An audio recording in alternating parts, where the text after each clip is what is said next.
Aujourd'hui, nous allons parler d'une anomalie très grave qui se produit au niveau de la poitrine. C'est l'angine de poitrine. L'angine est provoquée par le durcissement des artères qui vont au cœur. Ce sont ces artères-là qui vont faire battre le cœur.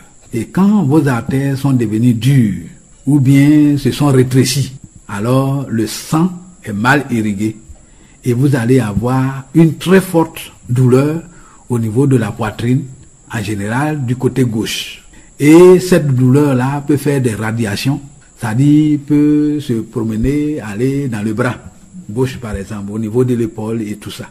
Donc l'angine, ce n'est pas seulement au niveau de la gorge.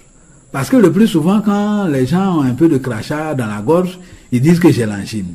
L'angine est une anomalie très grave, parce que ça va directement au cœur.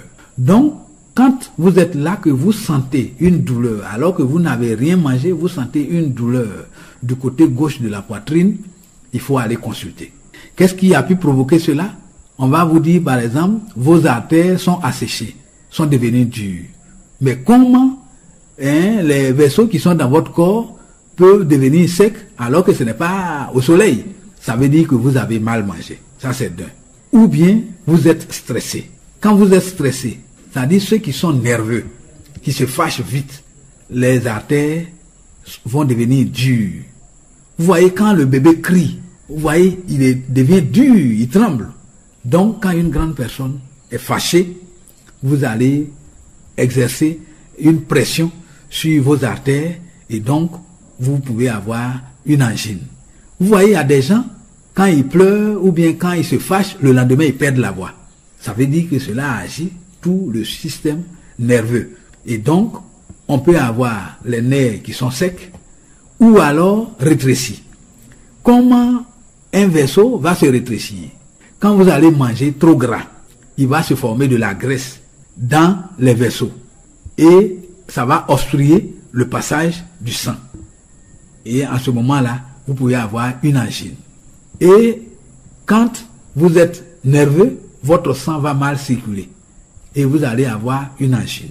Donc, pour éviter l'angine, une fois encore, il ne faut pas manger gras. C'est-à-dire, la viande, c'est trop gras. Quand vous mangez du beurre, c'est trop gras. Donc, ça peut créer ces maladies-là. Maintenant, si vous ne mangez pas trop gras, mais que vous buvez de l'eau glacée, c'est pareil. Parce que l'eau glacée, qui va griller des neurones au niveau de l'organisme, va créer encore de l'acide qui va aller stocker la graisse à l'intérieur des vaisseaux. Donc, il faut tout le temps bien manger. Si vous mangez trop de sel, vous allez avoir de la graisse dans vos vaisseaux. Alors, il faut manger moins salé, il faut manger moins gras, il ne faut pas boire de l'eau glacée et surtout, le tabac. Le tabac agit sur le système nerveux. Donc, quand vous fumez, vous êtes proche de l'angine. C'est-à-dire, vous préparez le terrain à l'angine. Donc, il ne faut pas boire de l'alcool. Il ne faut pas fumer du tabac. Il ne faut pas manger gras.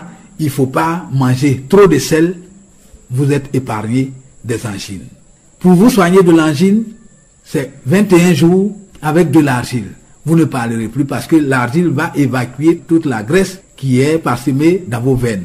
Mais sinon, pour ne pas arriver à vous soigner, il vaut mieux ne pas manger ce que j'ai cité. Vous êtes épargné de l'angine.